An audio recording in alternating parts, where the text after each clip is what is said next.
Hey guys, and welcome back to my channel. So for those of you that don't know me, my name's Paulina. I've been getting a lot of requests on how to start cash stuffing, so I decided to do a little video and show you how I started.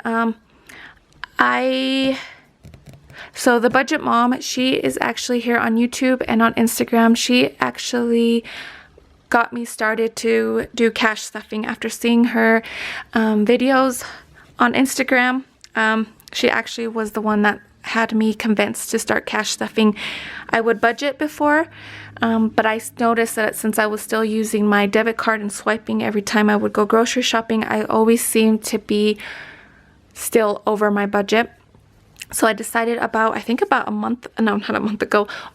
a year ago, I decided to do cash stuffing, and actually I loved it, and I like the method that she teaches on how to cash stuffing. So I'm going to go over.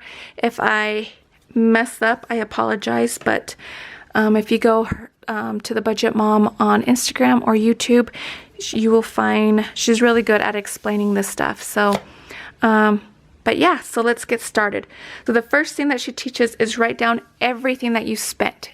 This is before even that you start budgeting or even cash stuffing. You need to write down about 1 month's of expenses. You write down everything.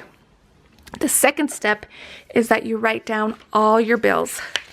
So you're going to get another piece of paper and write down all your bills. And this is all that your regular bills that come out of your checking or that you need to pay each month.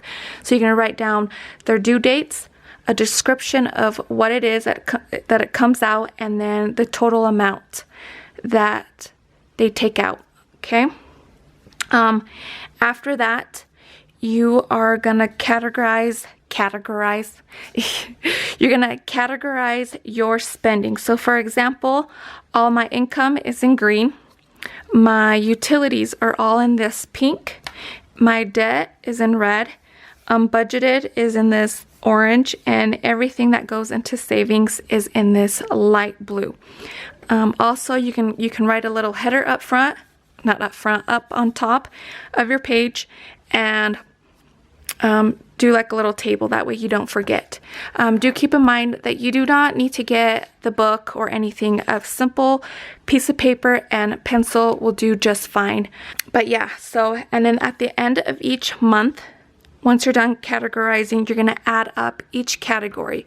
So for example, at the end of March, my total income that was deposited into my account was $6,771 with 17 cents. My total debt was $1,219 with 62 cents. And I put my debt on hold just because I'm selling my house. So that's why it's so low. My utilities came out to be $874 with 84 cents. Unbudgeted was $150 with 99 cents. The total amount that I took out for sinking and my cash envelopes were $2,236. For savings, the total amount that I put into savings was $2,150. And then for my kids' school was $100. So at the end of each month, you're going to categorize them and then tally up the totals, okay? So for step number 4 this is where you're going to decide what categories are going to be used for your cash envelopes, okay? So, and you're going to remember that your cash envelopes are used for your variable spending, okay? And this is spending that will change every month. So for example, it could be groceries, it could be fun money, it could be kids money, it could be household items or haircut or even beauty. This all is going to change per month, or it could still be the same. Like for my grocery bills, it's all, I take out $280 per paycheck, and that's every 2 weeks. So it just depends, you know. So this is where you can decide what your cash envelopes are going to be.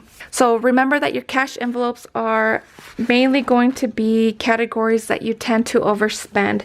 So the area that I overspend in was food and eating out.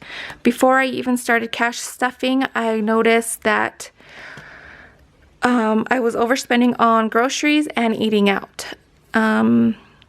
eating out. I think I was using about $300 or more per weekend, just because I decided not to cook, and then I was going grocery shopping every week. So when I started doing cash stuffing, I decided, okay, it's every 2 weeks. I'm wasting food. I'm throwing away at the end of the week food that I did not eat because I decided to eat out over the weekend. So I'm like, every 2 weeks, I'm only buying groceries for those 2 weeks. And then I'm stopping on eating out. I'm going to do, and this is when I decided to cash stuff. So I did a thing. One of my categories was family fun.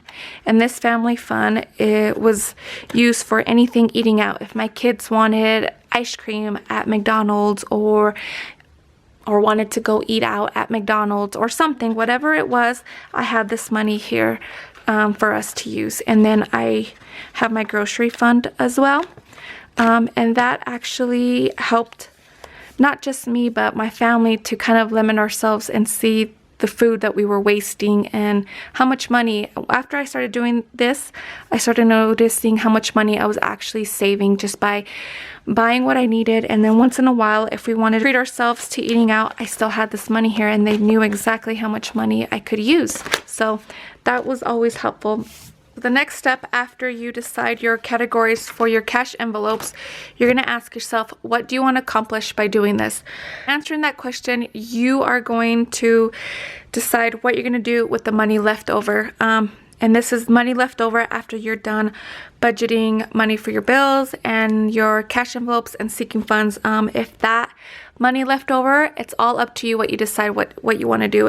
It could go towards debt, it can go towards savings, it can go towards splitting it between debt and savings.